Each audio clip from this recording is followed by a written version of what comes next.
Hey guys, this is Frozen Things Studios here, and welcome back to another video. And today I'm going to be doing another movie review, or should I say, double movie review. Yep, that's right. I'm going to be reviewing two comedy movies from August 2023. I decided to make this a double review because, why not? Anyways, yeah, just a quick intro for that. If you want to know my thoughts on both movies that I'm reviewing and which movie specifically I am going to be reviewing, then yeah, just keep watching. So the first movie that I am going to be reviewing is Strays. Probably a lot of you guys would watch this video just for this review in particular, but I hope you guys will be able to watch my second review because believe me, I honestly want you all to watch that one. But for now, let's just focus on this one in particular first. So, Strays is they're in the forum for Talking a Dog live action movies, which we haven't gotten since A Dog's Way Home back in 2019, which is a movie I saw and I could not care less about, honestly. And yeah, this movie is directed by Josh Greenbaum, the same director as the same director. But what I have no idea what he directed. Anyways, who cares? And the film stars such a surprisingly large cast who includes Will Ferrell, Jamie Foxx, Isla Fisher, Randall Park, Will Forte, Brett Gelman, Rob Riggle, Josh Gad, Sofia Vergara, Greta Lee, Harvey etc. Dennis Quaid too, and basically this movie tells the story of a dog named Reggie who is a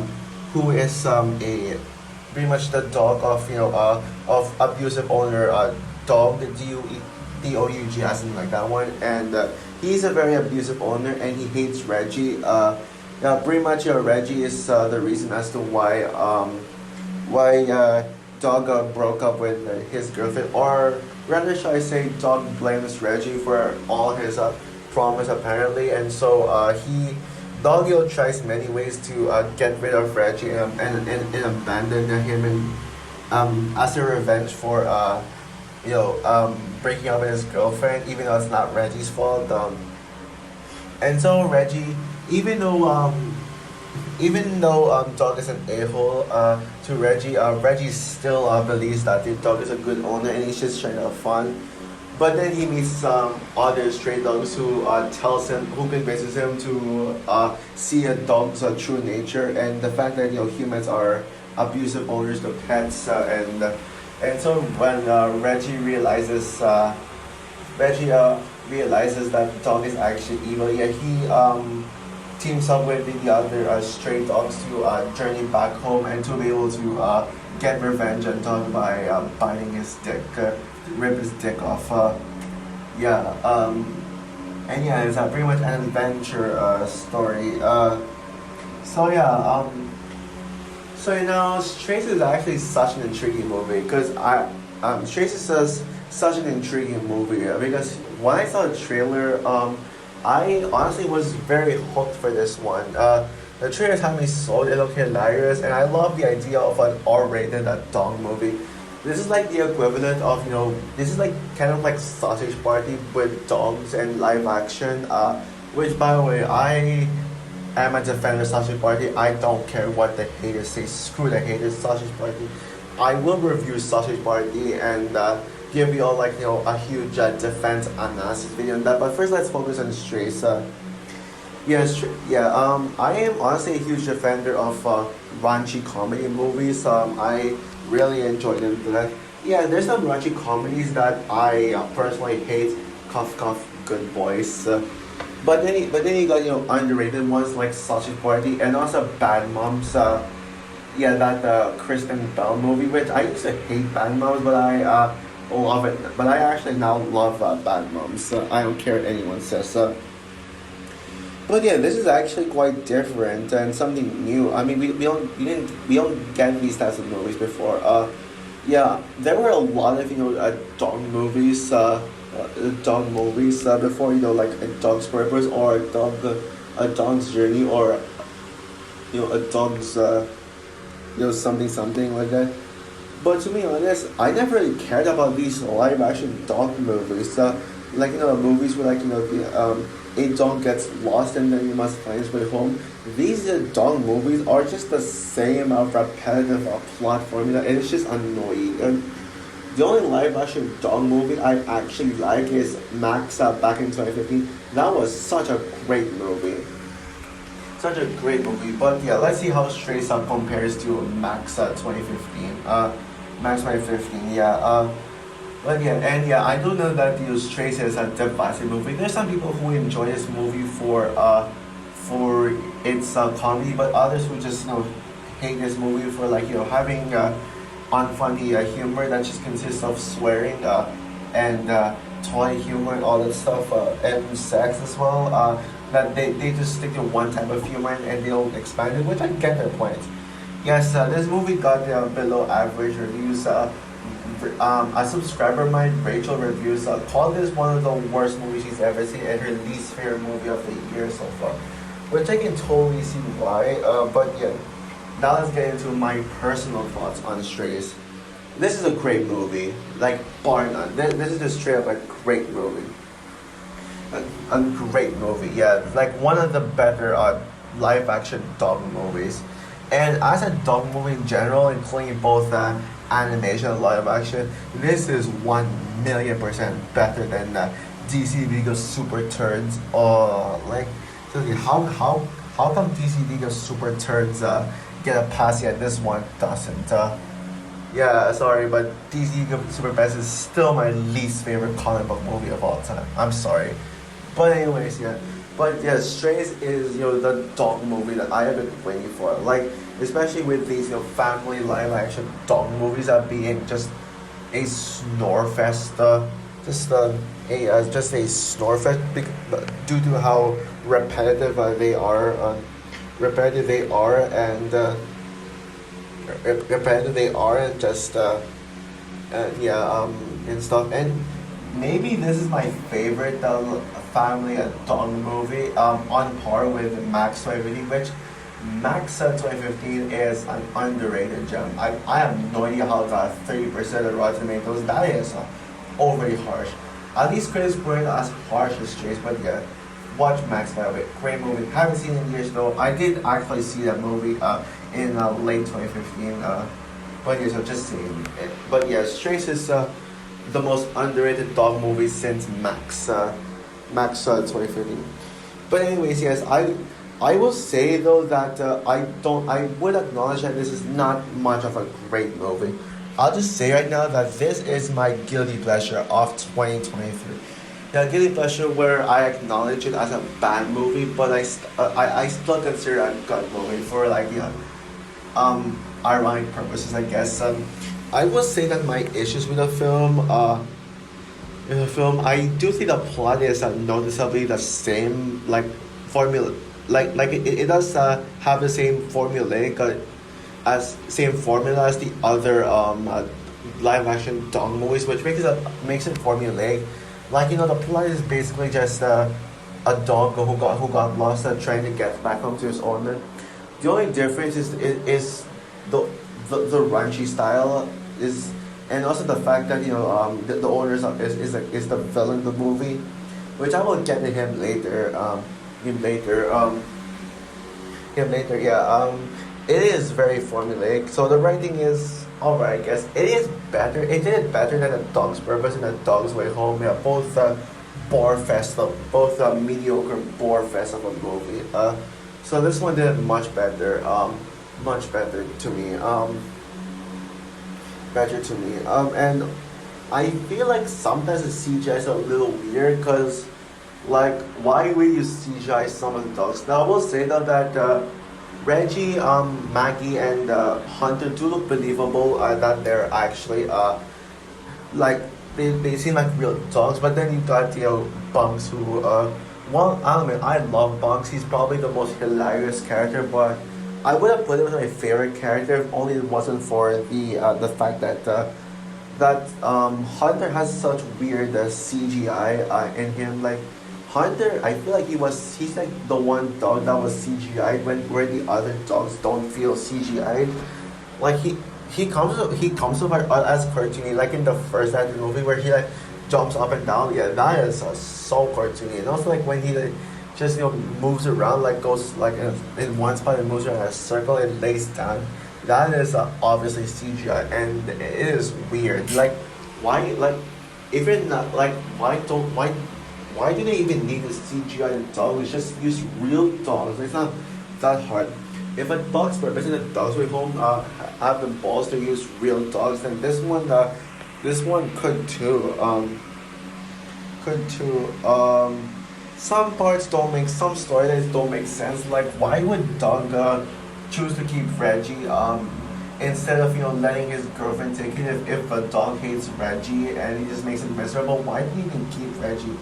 Like it would have been so much better if Reggie went to moved out with Dog's girlfriend instead of a dog himself. Yeah, because believe me, Dog is unlikable. But I will talk about him later. But other than those flaws, Strays is such a great movie, such a guilty pleasure. Now, now the day before I watched Strays, there was one comedy movie that I saw that got the opposite reviews of Strays, and I personally did not like it at all. And I'm talking about Joyride. Yeah, Joyride is so far my biggest disappointment of the year. I wanted to like that movie. I mean, really like it, but it just turned out to be just overhyped. Like I don't see the hype for it. I wanted to be in the same level. So yeah, just giving you my quick thoughts on Joyride because Strays feels like the antidote of joy of all that Joyride movie. Joyride movie because Strays is a million times better than overrated, right? Yeah.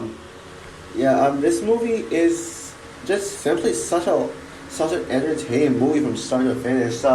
Not a single draggy scene. Now I know I've always said it in most of my reviews, like as if I'm judging movies that based on entertainment over quality.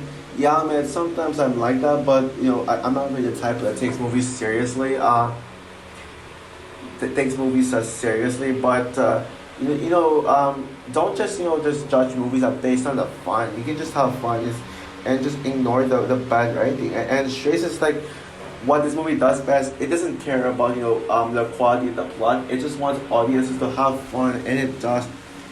And the idea of Strays just having bad mouths and just being raunchy is such a great such a great idea, and this is certainly one of the better raunchy comedy movies. I still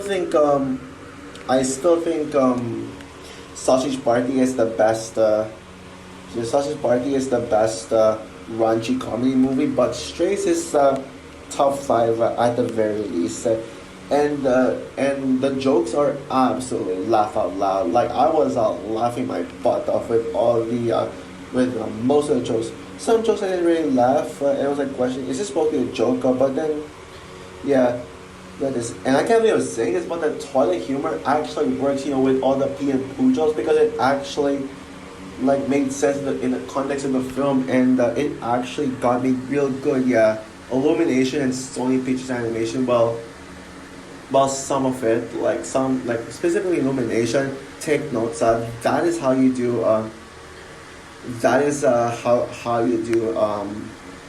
That is how you do. Toy jokes are right. Yeah, those right. And this movie had such a satisfying ending with Reggie being able to bite dogs. Dick off. Now I know the young community hates Dog with a burning passion, because of how much of an abusive owner he is, but. Yes, I hate him, but it's kind of a good thing because you're supposed to make Dog hateable. Dog is a villain, and he's an abuser, so you're supposed to make him unlikable. And I think this movie did exactly that. This movie is able to make Dog a very hateable character, and yeah. So I feel like the young community, the Go Anime community, needs to understand it more. And yeah, the ending, that ending is satisfying. Also, this movie made me like wrecking ball match. I came in like a wrecking ball. That song. Yeah, Wrecking Ball by Miley Cyrus. I used to hate that song, and I mean hate. But after like re-listening to that song, like due to the fact that it's being played in that climax scene, I actually like that song now for some reason. I can't believe it. Like a movie like this makes you like a popular IP song that I used to hate back then. And that just says something. So overall, Strays is a guilty pleasure. It's no masterpiece, and it didn't need to be a masterpiece. It just needed to have fun, and that's exactly what this movie does. If you're a fan of raunchy comedies, you will surely love this movie, and don't listen to the haters. So with that said, I'm gonna give Strays an 8 out of 10. Yeah, an 8. Pretty much a low 8, like more like almost close to getting a 7, but 8 just for the entertainment value, I guess. Yeah. So as great as Strays is, as really good as much as I really like Stray and defend Strays, the second movie that I'll be reviewing is the better of the two, easily. And I'm gonna be talking about You Are So Not Invited to My Bat Mitzvah. Yep. So You Are So Not Invited to My Bat Mitzvah is the latest Adam Sandler slash Happy Madison movie where Adam Sandler is actually supporting character, which feels like the first time to see Adam Sandler not the main character, but it's still made by Sandler's production company Happy Madison. So Sandler might be the producer or something, and You Are So Not Invited to My Bat Mitzvah stars such a great cast. Stars Adam Sandler and his entire family. Yeah, of course, Adam Sandler is in this one. You got Adam Sandler's wife, Jackie Sandler, his two kids, Say Sandler, and the lead star of this movie as Sonny Sandler. You also got other cast members such as who's that again? Wait, I'm sorry. Samantha Lorraine, Dylan Hoffman, Dylan Hoffman, Sarah Sherman, Louisa Guzman, Mia Siech, and of course Dina Menzel, aka Elsa. And You Are So Not Invited to My Bat Mitzvah tells the story of Stacy and Lydia, who are BFFs, who are currently making this project called the Bat Mitzvah. Bat Mitzvah, which is a Jewish thing, and yes, this is technically a Jewish movie, and so yeah, they pretty much just plan it out, and they have their family, specifically their parents, help them out, and Stacy is pretty much attracted to this cool boy at school named Andy Golfman, who is Stacy's crush. Stacy's crush. But one day, Stacy and Lydia like break up their friendship when an unexpected event occurs where something awkward happens to Stacy, and Lydia pretty much laughed at her with the boys, which caused their friendship to break up. And Lydia apparently dates Andy, who Stacy got jealous about, and so they pretty much become enemies. Like they both like massively hate each other, and pretty much just not invite each other to their bat mitzvah. Stacy pretty much Stacy, who is in charge of making Lydia's video pretty much just makes it look embarrassing, or like she like pretty much gossips about Lydia's disgusting tropes, which breaks her heart, and so they pretty much they must overcome their differences aside, their rivalries. They must turn rival. They must go back to being friends again. So yeah, that's basically the plot for it. Yeah, it's a little complicated, but I got it. In the end, I got it. It's just not the easiest to explain. So yeah, I personally do have mixed feelings on Adam Sandler. He is the textbook definition of a hit or miss director, where he does make hits like Uncut Gems, which is the best Sandler movie. Nothing can top it.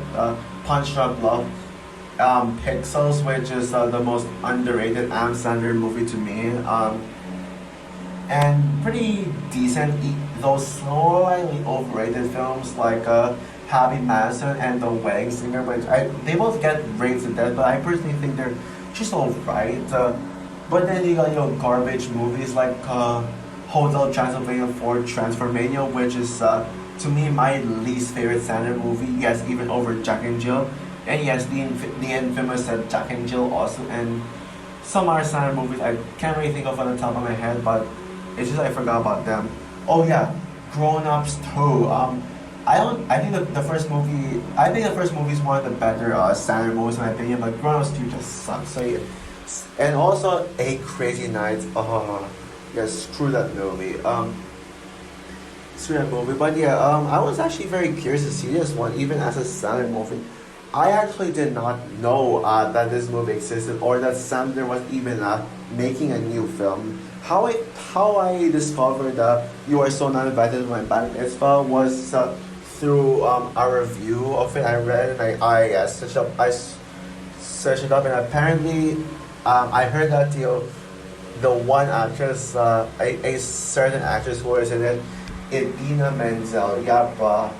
Now I don't think Idina Menzel is not really my top 10 favorite actresses. Honestly, I think there are other better actresses first, but Idina Menzel is one of those actresses who I would watch anything that she stars in, because she's the voice of Elsa, who is my second favorite character of all time. Who's my second favorite character of all time? Yeah. Of all time. Yeah. And yeah, second only behind Anna technically. So yeah, anything she does, I'll always be in there. Yes, Idina Menzel did have one bad role, and that is that god awful, disgraceful Cinderella live action adaptation, which is worse than all the Disney live action remakes in my opinion.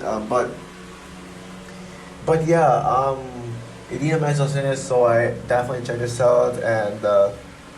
And let me tell you right now, You Are So Not Invited to My Bat Mitzvah is the best Sandler movie I've seen since Uncut Gems.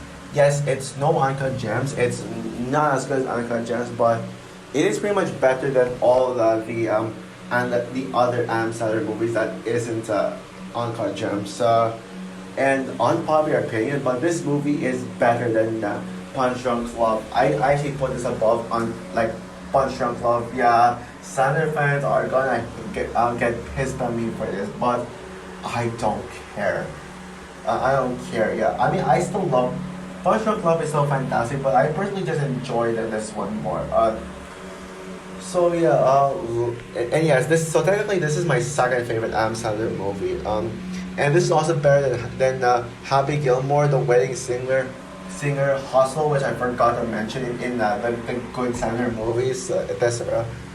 And I am happy that this movie got rave reviews from critics. It got a 90% Rotten Tomatoes score, which is a miracle. But surprisingly, this movie has a massive hate base. Yet, like before I wrote my review on my Letterboxd.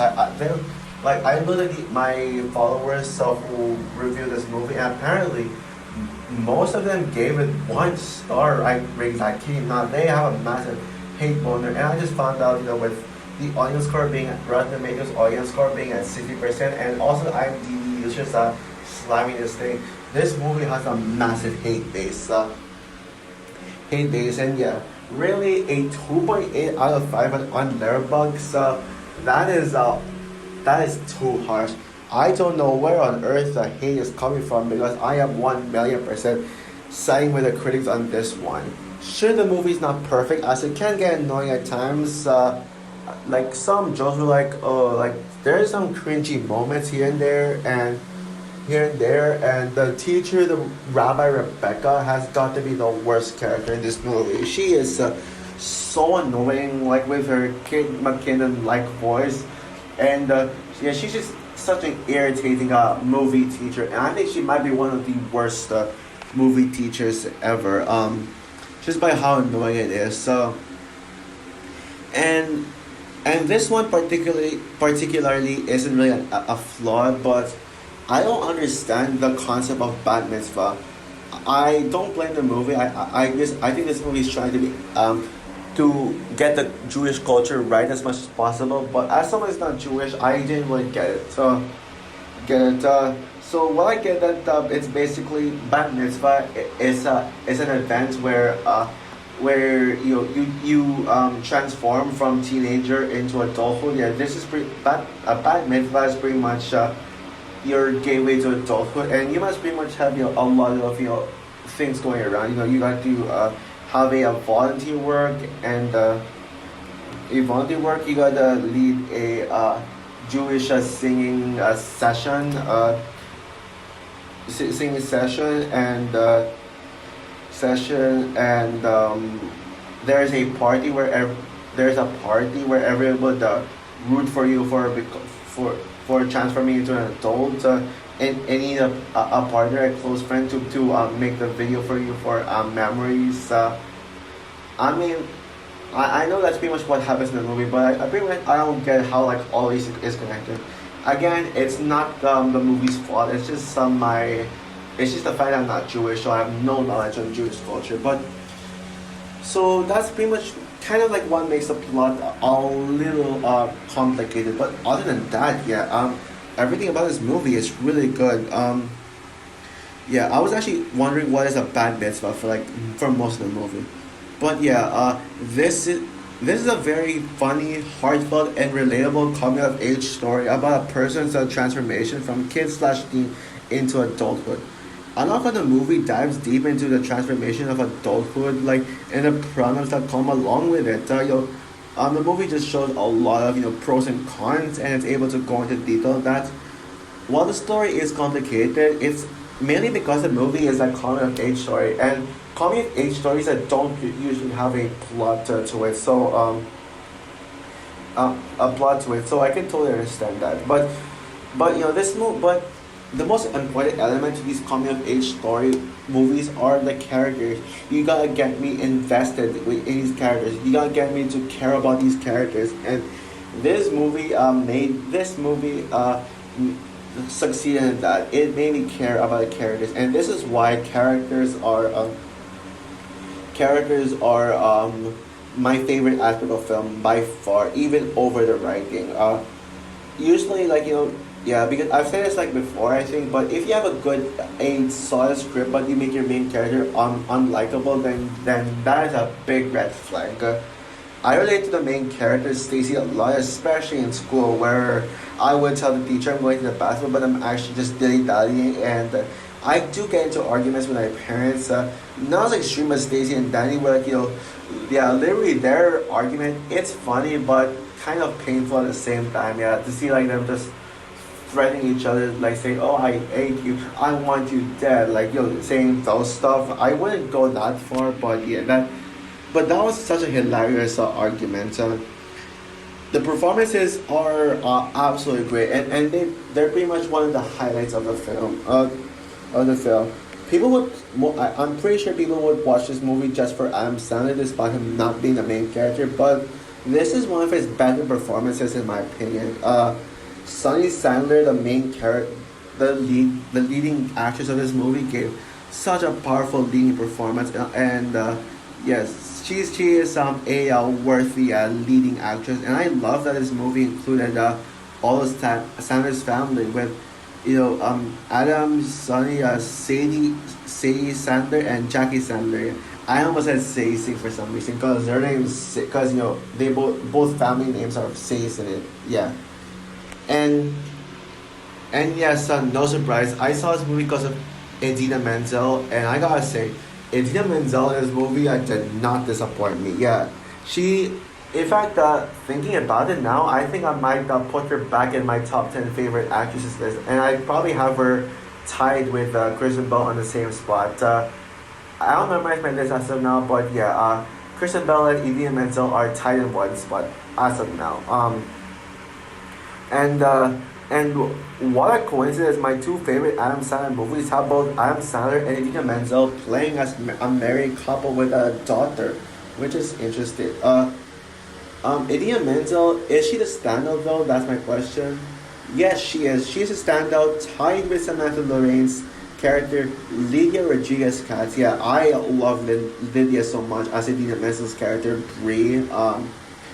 Brie, wait, is that her name? Yeah, Brie. That's her name. Yeah, Lydia is the most adorable character in the movie. I don't know if I should symbol her, but I'm not trying to symbol her, but I'm just saying she's just adorable. Like she looks like a mix of Emma Myers and Thomasin McKenzie, and she's just such a likable character, despite her getting into fights. Yeah, it's mainly I don't blame her for any of her faults. She's just like it's just Stacy being too overly sensitive. But Lydia and Brie are both probably the most likable characters in this movie, and both the ones I care about. So I honestly think that like Samantha gave a better performance than Idina, in my opinion. Like especially that scene with when Lydia got heartbroken over Stacy showing that embarrassing video in Lydia's bat mitzvah, and everyone just getting embarrassed. Yeah, that was such a great acting right there. And yeah, what was I gonna say?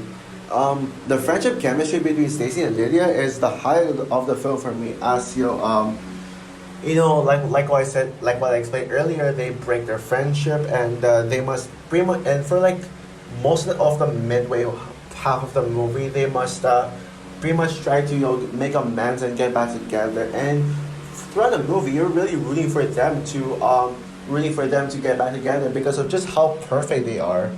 Perfect they are, but it turns out the reason as to why their friendship broke is because of Andy Goldfarb, who is the antagonist of the film. So not villain, just antagonist. The antagonists and villains have different meanings. I don't care if you're gonna tell me, oh, they're the same thing.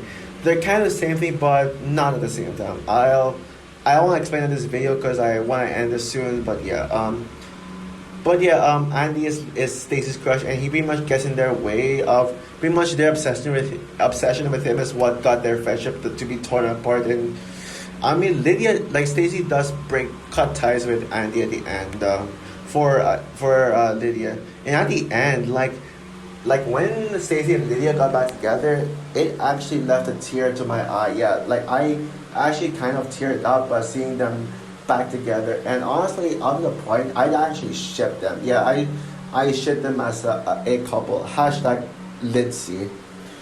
So overall, You Are Not So Invited to My Bat Mitzvah is such a satisfying film that left such a smile and tears on my face, and this is one of the best examples of how to do a great comedy.